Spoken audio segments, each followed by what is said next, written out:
Hi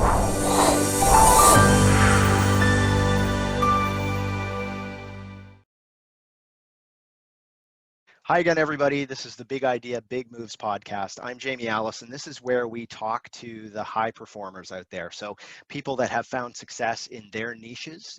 They're people from different walks of life, different types of things that they do, but they all bring a special type of circumstance or different success techniques that hopefully our listeners can kind of hear about what they've done to make a big move in their niche and translate them into their own lives. So we have some really cool different guests. We've talked to athletes, we've talked to CEOs, we've talked to people who have just been able to do something that's really cool in their area of expertise. And so we have that again today. Just before we jump into that, a couple of quick things that we have to do at the front end is if you've listened to the podcast for a while, you know that Jazz HR is one of our supporters. If you're a small or medium-sized business and you're starting to look at how do I go out there and recruit people or find the right people for moving forward in this kind of new era, they're a great solution to help with that. They help with everything with being able to post in the right sections, be able to track your applicants, and then be able to make sure that that you can interview in a way that makes sense right now and in this type of environment. So check it out. It's at www.bigideabigmoves.com. You'll see a link on there, and it might make sense for your company. The other thing that we're really excited about as well is that we have a course that we're getting ready to launch as well. It's called the Goldfish Strategy, How to Stand Out in a Crowded Pond. And that's about the other side of things, about how do you get out there and get ready to find a job. There are a lot of people that are in that situation right now or are deciding that they want to make a change right now. And this is a really cool course that really gives you actionable steps to be able to do that. Similar to what we do in our podcast, it's going to go through looking at helping you set up your LinkedIn profile, helping you look at your resume, really finding out what is it that you want to do. So all those cool things. You can get on the wait list for that if you just, again, jump on www.bigideabigmoves.com, and you'll be the first to know about it once it gets launched as well. So that will be in the next little while. So that moves us into our interview for today. Really happy to have Mario Rigby with us today. He is an eco-explorer, so something that you don't see tons of right now. It's kind of cool that he's an author, he's a speaker, a former pro track and field athlete. One of his most prolific treks was an epic 2-year-long walk across Africa. So we're going to talk a bit about that today. He's also completed solo and unsupported cycling tour across the entire length of Canada. He most recently, I know, also kayaked the length of Lake Ontario, and that's pretty cool. So that was this summer, I think. I remember seeing a lot of that happening.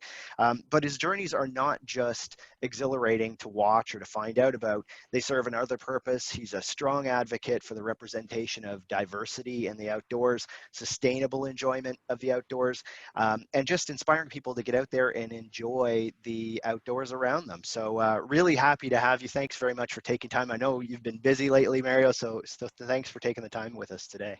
Oh my God! Thank you so much for that introduction. I get really shy about that, but I appreciate you having me on your show, and I look forward to you know, I don't know, giving you all the information that you need. Yeah, well, we'll talk about lots because you've done lots. I mean, and actually, the one thing that I thought would be a cool way to start is because this year is different than a lot of other years. I mean, it's not the opportunity necessarily to have been able to go out and do a bunch of stuff outside of kind of your country and things like that. But it also is kind of that perfect year, I think, for a lot of people, whether you're in Ontario or whether you're in other places around the world, to be able to explore a little bit about the things that are close to you. Have you found that in your kind of what you've been doing right now, that there's also more people out there connecting with the outdoors than there might have been before? I think so. Right now, I'm connected with a lot of outdoor brands, Yeah. whether it's gear, apparel, and a lot of them are saying that people are actually purchasing a lot more gear right now for Yeah. camping, hiking. Even just to go to our outdoor retail shop right now, very difficult to find tents, and Yeah. bicycle shops are just sold out everywhere around Toronto. Yeah. So yeah, people are really engaging in being more involved in the outdoors, which is a good thing for all of us, because the more of us are in the outdoors, the more of us really care. Absolutely. And that's the thing. I think when people get exposed to it, the majority of them, I think, realize what they're missing. I think you see a lot of that right now too. And so tell us a little bit. I know this summer you did kind of your trek. I guess the most recent one was doing something that was a little bit different for you. Is doing that kayak trip across Lake Ontario.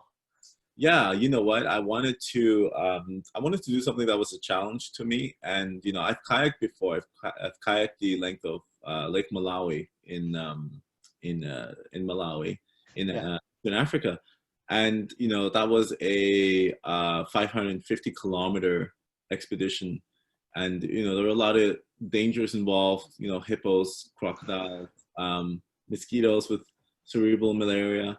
It's pretty bad. And then you have like, you know, conflict zones, you know, between the border of Malawi and Mozambique. And so, you know, I wanted to say, well, what can I do here in Canada, in my own kind of hometown in Ontario?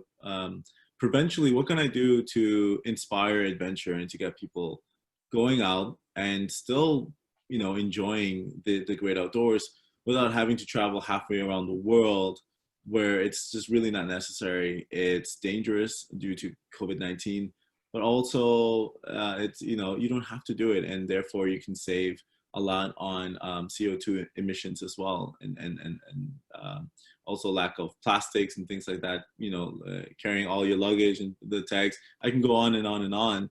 How unsustainable it is, and you know, I do it too, but I try to limit myself as much as I can.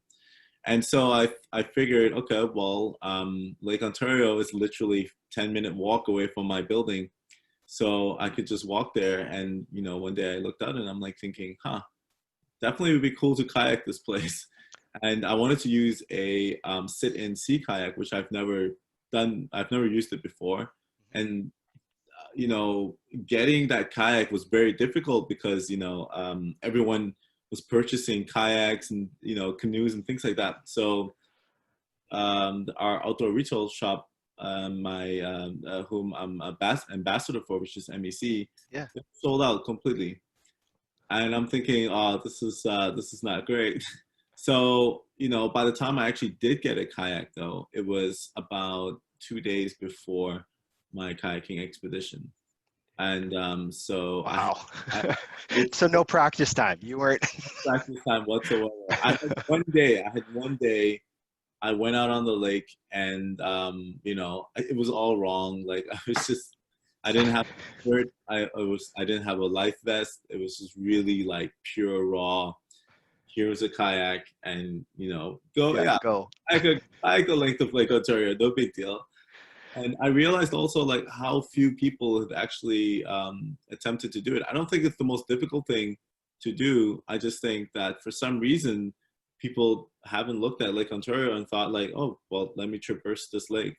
Yeah, yeah. Well, and I think a lot of people, like, because there's people that listen to this all over the place, they may not realize if they're thinking Lake Ontario, they might be thinking kind of a smaller lake, but it is part of the Great Lakes system, which also means you had to deal with storms, you had to deal with things, especially if you don't have, if you aren't a real seasoned kayaker. Those are things that probably, were a bit of an issue from time to time throughout that trip, I would assume.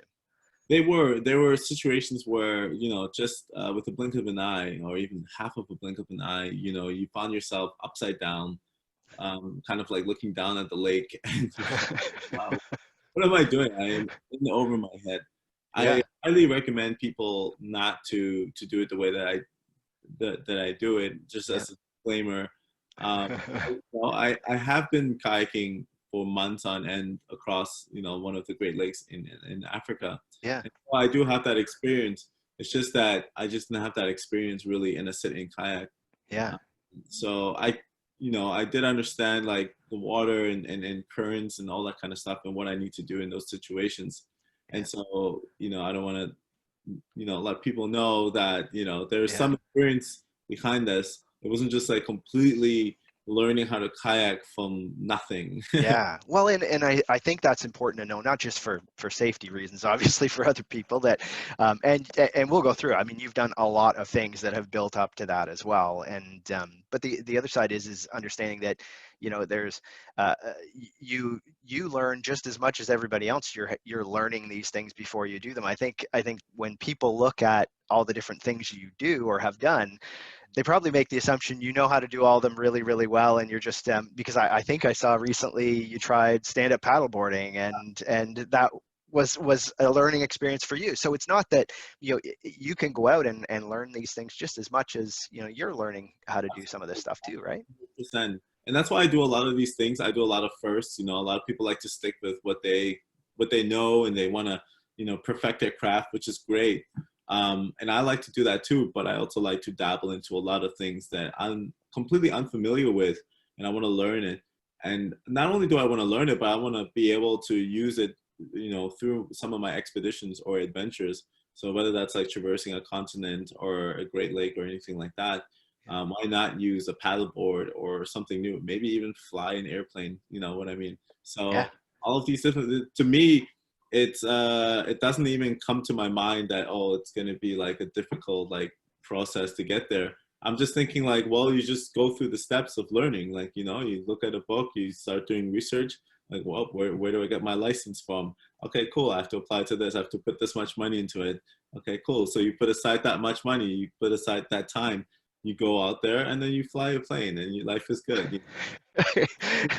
You're like making those bucket list items reality. Well, maybe that's important, because there's a lot of people who are probably listening to this thinking, they'd like to do all of this stuff, and you can't just do all of it tomorrow. But you have done it in a way that, do you find you set goals often? Like, do you reset them? Do you kind of figure out, like, how does that work for Mario? Yeah, so what I typically do is, like, let's say throughout the year, my one big project this year was supposed to go to none of it because of COVID-19. I wasn't able to do that Yeah. due to restrictions of going into that province. And so I switched it over to kayaking Lake Ontario. And because that switchover happened within 1 month, I didn't have any time to train or, Yeah. I just went to all my sponsors and I said, hey, listen, I'm doing this thing Yeah. instead of that thing. And I was lucky to have a couple of people just be like, a couple of companies be like, okay, cool, we'll support you. So Royal Canadian Geographic Society, for instance, they supported me, and Yeah. MEC as well, and Prana. So Yeah. those two organizations were backing me. But also, I've had experience with them in the past. I've done things with them Yeah. before. So it wasn't like, like I was just You're be not like, an unknown entity that way. Yeah. all right, he's gonna attempt this. Let's cross our fingers and hope that nothing happens. But yeah, and so what I do usually is like throughout the year, I'll have like mini adventures, and what a lot of people don't realize is that my mini adventures is also a setup of what's going to happen in the next year or the year after. Ah, Essentially, it's just training for me to get to doing the bigger thing the next year. That's what I did with crossing Africa as well. I yeah. started like small hikes. People are like, wow, this guy's hiking, like he's never hiked before in his life. And then all of a sudden, then I did Toronto to Hamilton, which is 70 kilometers. I did that in a single day. I arrived at midnight. I left, I think, I left around like 5:30, 6 a.m. and I arrived at midnight. And that was the hardest thing I've ever done. That was the longest walk I've ever had in my life. I didn't even have proper walking shoes. I just put a bunch of weight in my backpack and I just went for it. I had no gear, nothing. I didn't understand what to do. But I wanted my body to feel and understand what it would be like. And that's my method of preparing for the actual expedition, the actual trip. And then a week after that, a few weeks after that, sorry, I walked from Toronto to Montreal. And, it seemed like an expedition, there was like a story, Yeah. people were like, oh yeah, man walks from Toronto to Montreal. But then little did they know it was training for walking across Africa. Ah, very cool. And uh, do you find when you're doing that, because it also probably builds a certain, like, do you like other people? Are you talking in your head? Like, if you're on your way and that's the first time you've done a 70K in a day, it's probably about half that way. A lot of people think they're probably telling themselves, what am I doing? What am I stopping this? Do you still have that happen, or how do you overcome that? Yeah, so I think that's the important part, no matter what you're doing, whether it's sports, business, any kind of endeavor, really, I come from a track and field background. 400 meters is one of the toughest races in track and field. Anyone will tell you that. They'll tell you between 400 and 800 meters. And that's because you're doing a long sprint. So you're putting in endurance, but at the same time, you're sprinting as fast as you can. Training sucks every single day. You go like, why did I choose this?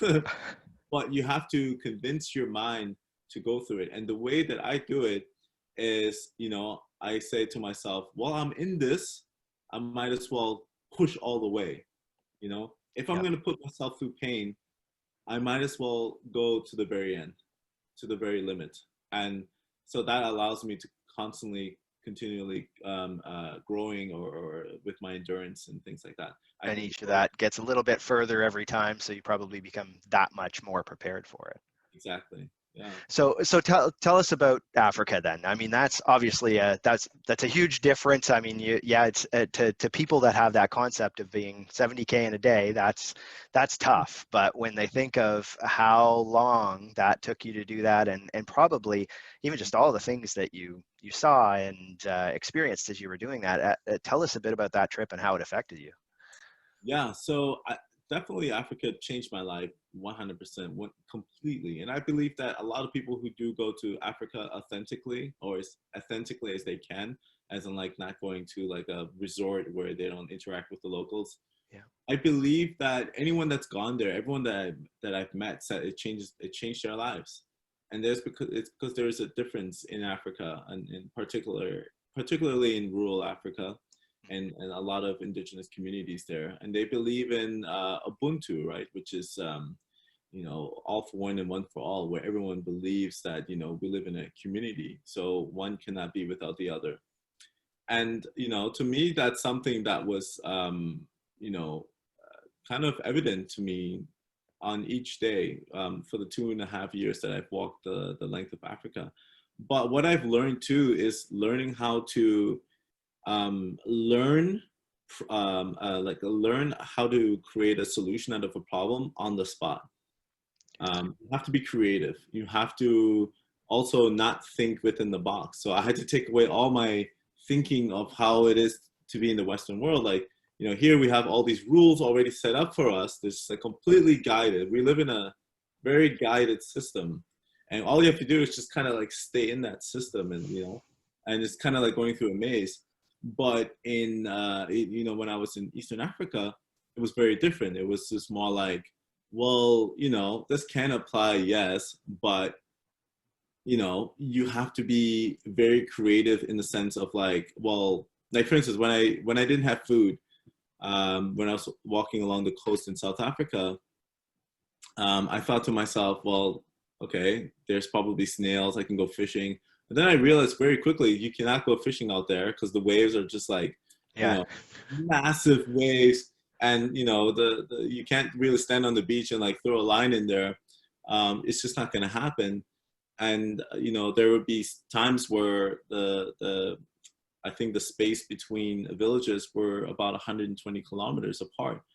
So what I had to do is like find like rocky areas, put an onion net that I found, put some food in it, and I'm hoping that some animals will go inside of it. And let alone you have prawns, you have lobsters inside. And so I had the most delicious breakfast that I could ever imagine. And you build a little fire, and life is good. And that's just because just being creative. It's not like thinking like, oh, I forgot to bring my dehydrated foods with me, which I Or I did. don't have my wallet and I can't just go Yeah. next door and grab something, right? So 100%. And so what's happening in these scenarios and in these situations is that you're using your human cognitive skills at the highest level for what it was meant to be, right? And I believe that every time if you're constrained by rules and things like that, we're not necessarily using our cognitive skills at the highest possible level. Not to say that you shouldn't follow rules. I mean, I totally do. But it's to but you're also a human being, which means that you're an incredibly creative, intelligent being. And I think as individuals, we forget that because we're constantly bombarded through media, people telling us, that, oh, you have to listen to authorities and they know best. No, we all know best. It's just that they decided to look at information that taught them this information. You can literally look at exactly the same information and get to that level of understanding. And so that's how I see things. It's literally not a problem to learn and do anything that it is that you need to do. For me, it was about life and death, you know? Yeah. Well, and so a lot of people, I would think that, the lifestyle that you've been able to create for yourself, with that kind of type of thinking, it may seem so far away to some people, but you've been able to do it, and it's not that, you're a pretty accessible guy. So how did you kind of create that? How have you decided that, what, I've been able to create this lifestyle that I think most people would think they dream of? How did you do that yourself? I think you have to be authentic to yourself. And it's very difficult to be that way, especially in the space that I'm in, because, you have to kind of like sell yourself Yeah, and yeah, things like that, which, I do. I sell myself sometimes sure. to advertisement and things like that, like you have to pay your bills. But at the same time, what I mean about authenticity is, what is it truly? What is your purpose? What is your calling? What is your North Star in a sense? Yeah, What are you truly passionate about? What are you waking up to? And I always ask this, like, what are you willing to sacrifice yourself for the thing that it is that you're doing? So for me, I'm willing to sacrifice as much as I can to make sure that, my message of bridging the gap between humanity is spread as far and wide as possible. I want to be able to share with the world, what indigenous communities are about, what, far and remote places, how they can help us, how they can help the Western world, but also vice versa. I don't believe that, in Western society, we are superior at all. In fact, we are completely obliterating the earth. How in the world can we say with a straight face that, we are more intelligent or more superior when we're literally destroying ourselves? It is a huge fallacy. And at the same time, you have other civilizations that, haven't necessarily evolved from, where they were thousands of years ago. But who's to say that that's a bad thing too? And so, how can we merge the two together? How can we have a technically advanced society that has a traditional communal sense of thinking about things? And to me, that's the end goal, and I try to show that through my expeditions and things like that. yeah. you know? Well, and it's that exposure to it, right? Like you're that bridge. You're the one creating some of the exposure. If people aren't traveling there themselves, at least you're able to tell the story a little bit and make that connection if they haven't been there as well. Exactly. And your friends, and this is the hard part too, you will have a lot of your friends who will say, well, it's impossible, don't do this. Your family will say this, your peers will, your teachers, your mentors, everybody will, people will tell you that what you're trying to do isn't the greatest idea, because they themselves will be afraid to do it. And so you have to be aware that that's going to happen. People will, try to bring you back into the norms of society. And that's a normal process. And that's, and I appreciate that, I'm like, all right, I appreciate, thank you very much. But I think I'm at this point now where people are just like, yeah, he's gone. Yeah, you're a lost cause now. It's pretty much done, right? He's not coming back, guys.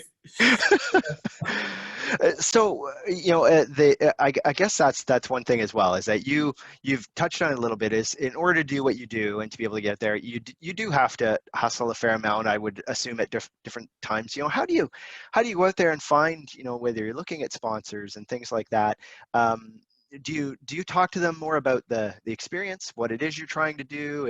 Do you do a lot about kind of how it'll help their brand? How do you make that connection? Because you do have to be able to do that with businesses. What do you do to make that connection? Yeah, so at first I was completely naive about a lot of things, as most of us. I just dove into it, Yeah, and I've been rejected by brands for the first like 2.5 years, 3 years actually. yeah, I've been doing this now for 5.5 years, and for the first 2.5 years, or 3 years, I've been completely rejected, until a major partner, Western Union, yeah, brought me up. yeah, And from that, I was, they just the high production, like, docu series, commercials, et cetera, et cetera. And money in my pocket as well. Sure. And so I had a salary from that, and from that I was able to grow, and it just becomes like a snowball effect, where a domino effect, where one thing leads to the other. However, the way that I approach organizations is with my own solid philosophy that I believe, and I'll reach out to companies that align and match with my philosophy and my purpose, kind of thing. Yeah. And I will try very hard to initiate a relationship with them. And I think that's the most authentic, long-term kind of way for you to, I think, successfully move in any career, really. Yeah. It's, because you could say like, oh, I want to work with this guy because they're huge, but they might not align with your philosophy or whatever. So it looks good on paper, maybe to your peers, if that's what they care about is prestige. Yeah. And you'll burn out, and you won't enjoy life. Maybe you'll make some extra money, but is that really something that when you're on your deathbed, is that something that you want? And not only that, but being passionate about an organization, a company that you're working with, that you're Right. partnering with, will also not make it seem like work. Like Yeah. like I don't ever feel like I'm working right now, even doing anything really. My life is what I love to do, happens to pay my life. Yeah. Yeah. Well, and you do have partners that are very much a connection with your lifestyle. I mean, from what I've seen, so it totally makes sense. Yeah. And it took time to build this partnership. It took time to garner their trust and my trust with them, and vice versa. So Yeah.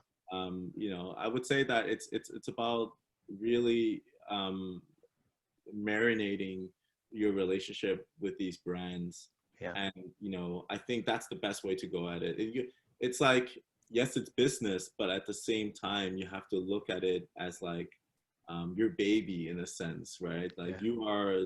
the brand is the baby, and you're building this brand, and what's happening is like you are now merging with this brand, and you want, like, how can you connect with other brands that will heighten your brand as well? Yeah. Yeah. And if you keep thinking this way, you'll always align yourself in the right, with the right people, the right places, kind of thing. Yeah. Now, you mentioned a bit about that idea behind sustainability, and that's a big thing for you. One of the other things is how do you make that connection of kind of diversity and in that kind of outdoor field and all of those companies and things like that. That how do you? That's something that I've seen has been very important to you. What would you say about that and that connection, and how you maybe have been a good role model from that standpoint as well? Yeah. I would say that organizations are now like really paying attention to diversity in the outdoors, or in the explorers world. Mm-hmm. Definitely due to I've been working on this for a long time, Yeah. over and well, 3 years is not a long time, but it's still in this industry quite a Yeah. long time. Yeah. Because before 3 years ago, it wasn't even a topic conversation. Yeah. And then I started to look into, like, well, why am I not being chosen for all of my friends, Yeah. and I'm like, well, I guess I have to break some world records or something like that. But Yeah. even it was more about getting people to understand that the more diversity there is in the outdoors, the more people you will have for your company, for your organization. It's just like, Yeah. Yeah. Unfortunately, it comes down to that too, right? To some businesses, is understanding it's a market, which is not the way you want that to be. But if that's what starts to open the conversation. exactly. So you go at it from a business point of view, and that business point of view is that, okay, well, if you look at POC members around the world, people of color around the world, Yeah. they make up more than 5 billion people on the planet. Yeah. Yeah. So why would you not want to include, the rest of the billions of people that would put Absolutely. more money into your pocket? Yeah. And I'm that guy. And so, I'm that guy that can build that bridge, in a sense. Yeah. So long as it's authentically, where I believe that if you're moving in the direction that I believe is the right direction. Yeah. Well, and hopefully you don't even kind of notice that fairly soon, but it is something in outdoor stuff, I think, especially here. It just, there's obviously an underrepresentation. It's great that, you're that connection point. So, and you know what? That's actually just the first point. The second point is, okay, now that you have more people in the outdoors, as I mentioned earlier on in our discussion, now you have millions of more people who are interested in the outdoors, who will then contribute to trying to prevent climate change from going out of control. At the end of the day, that's what it's about. If you're like, well, I don't really want minorities or POC people in my ad campaigns, then you're limiting yourself entirely. And for me, it's even beyond like a racist thing anymore. Now it's just more like, well, it's a bad business move, or it's a bad environmental move. Environmental and social injustices cannot go without the other. Yeah. Wow.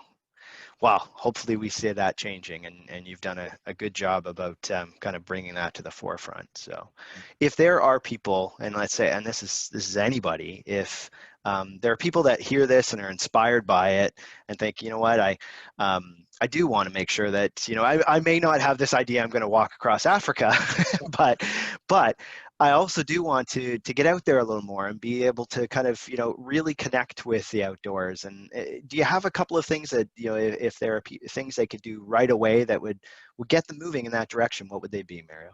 Right. Yeah, absolutely. So, and it's what I did as well. So, I didn't start off by, hiking the greatest trails or climbing the tallest mountains. Just a regular guy from the city who decided to change my life entirely. But in order to have done that, I needed to start small. And, as I was saying before, I walked from Toronto to Hamilton, and then from Toronto to Montreal. Even that you don't have to do. It started with me. It started by walking 45 minutes in the nearest park, and sitting down in the park and just like really, appreciating what's around me. And then I started walking, and then I was like, you know what? My next goal is I'm going to walk the entire park. And then like walking the perimeter of the park. And then I'm like, I want to walk all the parks. And then you just grow, and you're just growing. And that's essentially what it is. And then you start to realize the things that you need. You're like, oh man, my feet keep hurting. I guess I need shoes. Like, it rains sometimes. I need to have a waterproof jacket, And so that builds over time. And that could be applied to literally anything that it is you want to do. And there are so many things to see and experience that I think a lot of people don't push outside of those zones and really kind of, experience what's out there. Exactly. Yeah. All right. So if people want to follow you, I know that you're very active on things like Instagram and all those things. Why don't you tell us a bit about how do they follow you? How do they get connected to your messages? So you can definitely go to my Instagram. So, actually it's funny because my Instagram started like kind of accidentally. Yeah. I started posting a few photos. It was just to like my closest friends, and because I wanted to let people know that I'm gonna be alive. Yeah. Yeah, and then one of the news, I think it was CTV, that did a story about me before I left, and all of a sudden, like my Instagram, it started going a little bit nuts. Yeah. And people started asking like, hey, like, can you take some photos of this, and that? And then like all these requests started coming in. They're like, we want to see what's out there because we don't really know, and you're doing this. You're going to be one of the few humans on the planet that has the opportunity to run into 130 different tribes. Yeah. Wow. Or going to places where, it's been untouched. And not only that, but it's instead of like me, the Western person going to Africa trying to help, it's the other way around. It's African people who are trying to help me. Yeah. It's incredible. And to document that was so important for me because I wanted to show people the light of Africa, what it was about, not the, typical story that you see where, we feel sorry for them kind of stuff. Yeah. So I wanted to show an uplifting Africa, and that's what I saw, and that's what I experienced, and that was the majority of actually what I experienced. And so anyway, so that's how my social media started. Very cool. And that's what I'm continuing to do through Instagram, through Facebook. And if I can do a shameless plug, my Instagram is at Mario Rigby. Yeah, do it. Be as shameless as you need to be, because and if you haven't went on Instagram to kind of check out that, it's don't just follow it. Make sure you follow it, but then also look back at some of those really Oh, cool pictures and cool kind of videos that you had from all of those different adventures. But there's some really cool stuff on there. So that's actually a good point. Really, is that I've actually kept a lot of the stories live, so I've saved them. A lot of people don't like too many stories, but yeah, I'm like, it's life, and life is very abundant. Life is full, and I try to curate in a way where it's not messy, but there's still a lot of content and a lot of information. So when you do go on the Instagram or Facebook, then you'll see that there's a history of interviews and conversations I've had with local people around the world. Even there's a time where I went to Abu Dhabi to yeah. look at Masdar City, which is, I was invited by one of the sheikhs Wow. to look at Masdar City, which is I think the world's only 100% sustainable city on the Wow. planet. They have this device where they suck moisture from the air in the desert, by the way. Yeah, You yeah. can create 5 gallons of water, and it costs around $2,500. Really? Yeah. And so, Wow. and they're using it. It's practical, Yeah. usable technology. And the city is just so like, this is where we need to be. Like, why don't we have this around the world? Wow. Well, and now if you slowly get that message out in different ways, then more and more people will know about it, and hopefully we get there, right? Like that's great. Well, Yeah. very cool. If you haven't connected, make sure you do with Mario. And it's been a real pleasure hearing your stories, but also the great kind of philosophy behind it. So that's I think one of the big kind of cool parts of this interview. So I appreciate again you coming on today, Mario, and anybody who's listening. If you haven't hit subscribe on whatever podcast platform you're on, make sure you do that. We have lots of great guests like Mario on here that when we have it every week. So make sure that you do that. The other thing is check out the website, which is www.bigideabigmoves.com, and check us out on Instagram as well. And when we have kind of all of this information, then we'll make sure we get that sent out. We'll send out Mario's Instagram and everything else in the show notes. So if you missed it here, just go on there and we'll have the click through and you'll be able to see everything. So thanks again, everybody. And we'll talk again soon on Big Idea, Big Moves. Thanks, Mario. Appreciate it. Thank you so much.